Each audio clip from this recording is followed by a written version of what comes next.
Today's episode of Voiced is from r/entitled parents and is about a dog that sent an entitled parent and her kid to jail. What could the dog have possibly done? Subscribe if you enjoy. My dog sent an entitled parent and her kid to jail. Sit back and enjoy. This is long because I apparently can't do short. Many years ago, I was living in a beautiful, sunny southern state.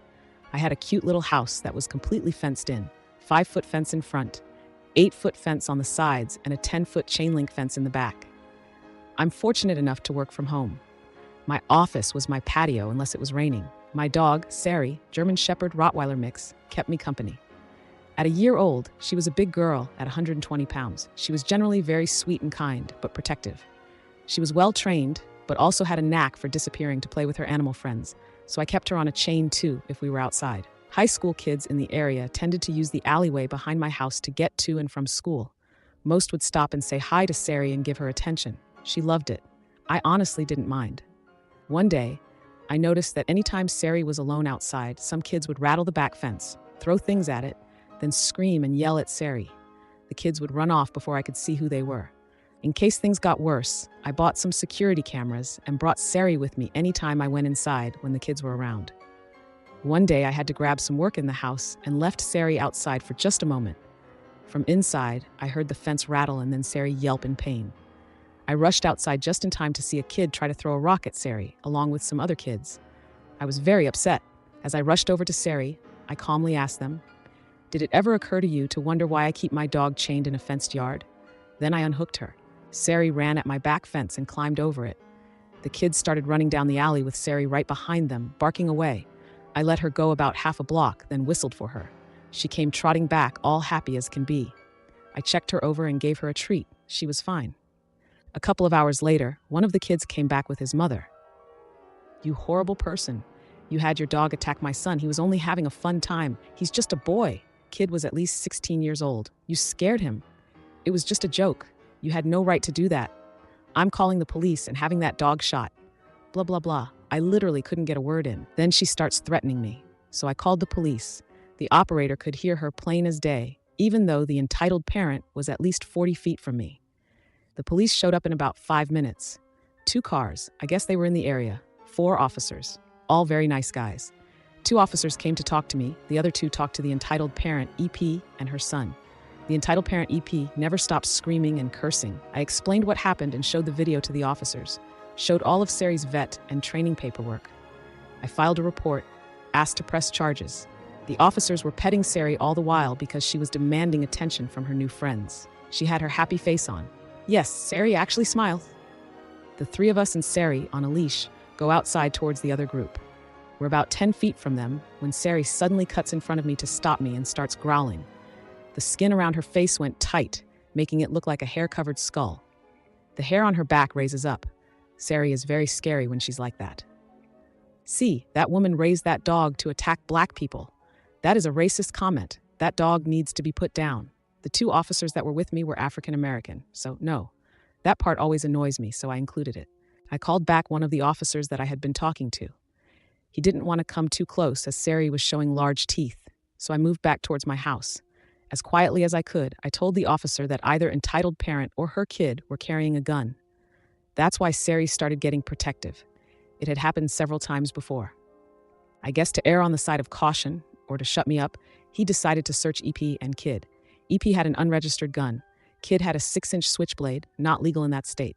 So, in addition to a charge of animal cruelty, they were charged with carrying a concealed weapon, being in possession of a firearm while on probation, resisting arrest, and a couple of other charges. Entitled parent never stopped screaming the entire time this happened, and while being driven away. I don't think that's how the entitled parent or child expected to end the day. But I enjoyed it. Even better, I never saw her or her child again, and the kids stopped harassing Sarie. Unfortunately, she passed away about 5 years ago. Wow, what a dramatic turn of events. From a protective pup taking down troublemakers to a coach facing unexpected challenges. It's amazing how quickly situations can escalate, isn't it? But let's dive into another story where things take an unexpected twist. This time, the spotlight is on a coach dealing with a nosy parent who takes surveillance to a whole new level. Karen secretly filmed me jogging and showed the video to my boss. I recently had an emergency appendectomy, and recovery has been slow. I had to take time off from my own athletics. But worse, from coaching in the kids' sports program I'm involved with. The experience made me step back and realize I really built my whole identity around being active and healthy. So the hit to my physical abilities taken as a result of being sick, plus the healing process, has made me feel lost. I've been working to regain the joy I used to experience from exercise, without going, oh, you used to be so much faster with that, or your technique used to be so much stronger, or you don't fit in anymore, or whatever else, and just enjoy myself regardless of the level I'm at. But ironically, the anxiety about not being able to do what I used to has made regaining those abilities difficult. It made me self-conscious about exercising in public spaces, but I was starting to finally get over it as friends convinced me that the source of the concerns were all in my head. There's no way to get back to it other than training, so despite the anxiety, I started running again as soon as the doctors approved it. I went to the local track and just did a few slow laps each morning, building up speed every few days, and I've only just been authorized to add some sprints and bodyweight strength training to the mix. Occasionally there were other people at the track, but I didn't really notice because I run with headphones on and try to zone out during these lighter sessions. But little did I know my friends were wrong. It was not all in my head. I was being watched, and more than that, I was being judged. My absolute catastrophe-level worst nightmare at this stage of building back my strength and speed. On Friday, I was setting up for practice at the kids program, and the head coach asked me into his office because a parent had a complaint. A parent I didn't know too well, Karen, was there, and he said she had specific complaints about me. The meeting almost didn't happen because of Karen's initial refusal to put on a mask, which is required in our facilities for now, but eventually her desire to report me for whatever she thought she had me on overrode her freedoms to infect everyone. I was a bit nervous, as anyone is being called to meet with their boss over a complaint, but I figured it was a classic case of, my kid should start more, or I know my kid tried out as a midfielder, but I want her to switch to defense. That kind of rules don't apply to me thing. But instead, I sat down in the office and Karen was playing my boss a video of me running on the track that she had filmed from afar. It is surrounded by stadium-style risers. I was horrified, both because no one is ever totally used to seeing themselves on video, and because I was just embarrassed about how slow I was. But most importantly, why was a virtual stranger, I'd met her personally maybe 4 times, filming me while I ran on my own time at a private facility? She then went on to explain that her 8-year-old son, one of the players on my squad, was lapping me in the video and insisting the coaches need to hold themselves to higher athletic standards than the young players if they want to prepare them for college teams. Again, her son is 8. Apparently, her son would sometimes be running on the track while her older child was practicing on a nearby field. I never noticed. The kid is still relatively new, and I don't pay much attention to the other people on the track. My boss patiently but firmly explained to Karen that my physical abilities are not the parents' concern, and all personnel are closely managed by the head coaches who understand each unique situation and what's appropriate, and that her son would not be impacted. Karen then went on to say my being out of shape was probably connected to why I had been taking so much time off lately. Technically, yes, it is because I was in the hospital, and complaining that the personnel changeover wasn't good for the kids. My boss again reiterated that the head coaches hadn't changed or taken any time off, and that I was still one of the most skilled in the area I instructed, so this was not her concern. She asked if there was someone else she could speak to, but he explained that he was the owner and founder of this program, so no, there was not. I knew my boss was intentionally avoiding saying what had happened to me or even alluding to a health issue to protect my privacy.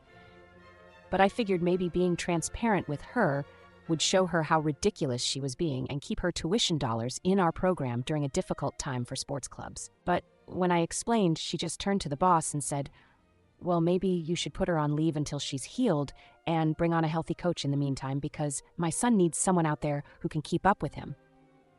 My boss respected what I was trying to do, but made clear we wouldn't go any further with that strategy to avoid setting a precedent of sharing coaches' personal circumstances. Telling her why people take time off or what their health status may be is not her concern because the program manages that and makes appropriate decisions. She kept causing a disturbance, but the coach finally told her he had to get back out on the field, back to her son and everyone else's kids. She started physically leaving, but continued complaining about how she was not satisfied and would not be recommending us to other parents. Pro tip, not the way to conduct yourself with the people who make recommendations to scouts concerning family culture or team interaction. The coach wasn't preparing to leave, Instead, he stopped her in her tracks to tell her if she was found to be surveilling or otherwise harassing any staff members again, she would be permanently banned from the program. No games or practices, no team social events, no presence in our buildings, and no clemency. So that was pretty satisfying. Her son is a good average kid, and I'm glad the consequences were focused on removing her from the program rather than limiting his opportunities to have fun playing. So then we went out and had a great, happy, safe practice. This was still a pretty upsetting event for me personally, though, and I'll never unsee that discouraging video of me running, but it was ultimately reassuring to know the other staff have my back. Leaving Karen in the dust is just another step on my road to recovery. Between breaks from schoolwork. Before I talk about today's posts, please consider subscribing to stay updated with more engaging content. Today we have a couple of wild stories that really highlight some of the absurd situations people find themselves in. First up, we have a tale about a dog named Sarie who sent an entitled parent and her kid to jail. This story is packed with drama, from kids harassing the dog to the mom threatening to have Sarie shot. It's crazy how things escalated so quickly, but it's also satisfying to see justice served when the police found out the kid had a switchblade and the mom had an unregistered gun. Talk about a twist. The second post is about a Karen who secretly filmed someone jogging and showed the video to their boss. This one hits close to home for anyone who's ever felt self-conscious about their fitness journey. It's horrifying how invasive this woman was, but it's also heartening to see the support from friends and colleagues. The way her boss handled the situation was spot on, standing up for the coach while keeping the focus on what really matters. I'd love to hear your thoughts on these stories in the comments below. Have you ever dealt with an entitled parent or felt judged for something as personal as exercise? Let's discuss. Thank you for listening to today's episode of Voiced. If you enjoyed daily, high-quality stories, please like and subscribe to show your support.